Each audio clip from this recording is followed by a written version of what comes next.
There were two reasons why I wanted to go into this workman's comp area. So the one was because of the patient, because I'm passionate about the patient, and I felt that if rehab was done a bit differently, it can be so much more effective and really get them back to work, help them back to work. So the other side of it was that the type of rehab that we were doing for the workman's comp patients, the injury and duty patients, all patients needed. But in the medical aid space, there wasn't funding to do it, because you would have very limited sessions, and the sessions would be saying you've got to do ultrasound interferential, or they were modality driven. So it didn't really support proper rehab. Whereas on the workman's compensation side, although it's always been difficult to, it's a very paper-intensive process, and you've got to jump through lots of hoops to get paid. And but if you've got those sorted, you can treat the patients properly, and you can do what needs to be done to get the patient back. So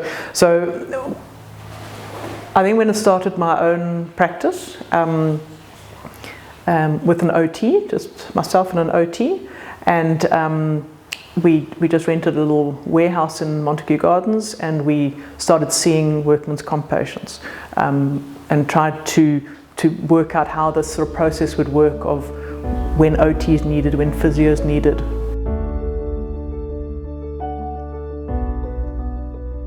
I realized that one of the big barriers was that patients couldn't get to you because they didn't have money for transport and they couldn't get there. So I bought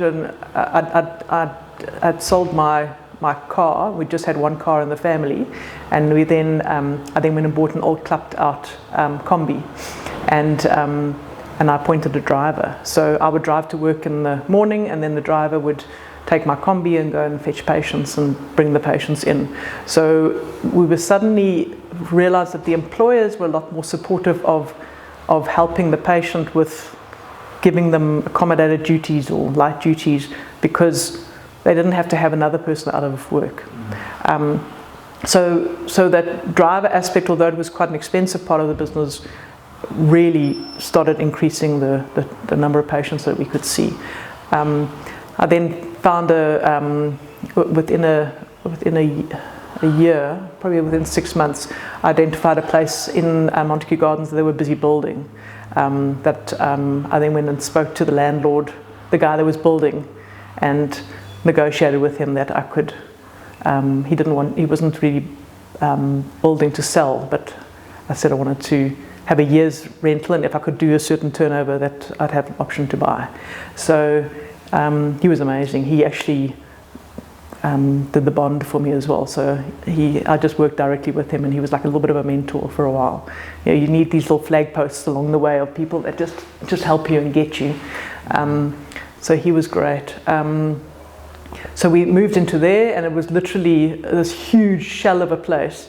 And he used to laugh at us because he was building on other sites, and I'd say, "Oh, you've got this old cable thing here. Can I have that there? And I can have this." So it was just lots of old rusty looking pieces of equipment in there, because we wanted to do work simulation. So whatever the guy was doing at work, we wanted him to be able to do it at the practice.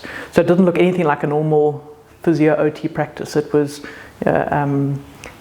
quite. I look back at those photos now, it was quite weird. But then it started growing, and I had this sort of budget and target of when I could take on certain people, and I was going to take on a secretary, because we had phones were mobile, answering the phone. Then I would go and see one of the doctors. I'd put the patient on interferential, you watch the patient, go and see the doctor, come back. So it was chaos, but quite lekker chaos. But so a year to the day that we moved into the premises, I appointed a secretary, and it was someone that I'd worked with before for years. So she and I have worked together for 20 years now. So that was fantastic. And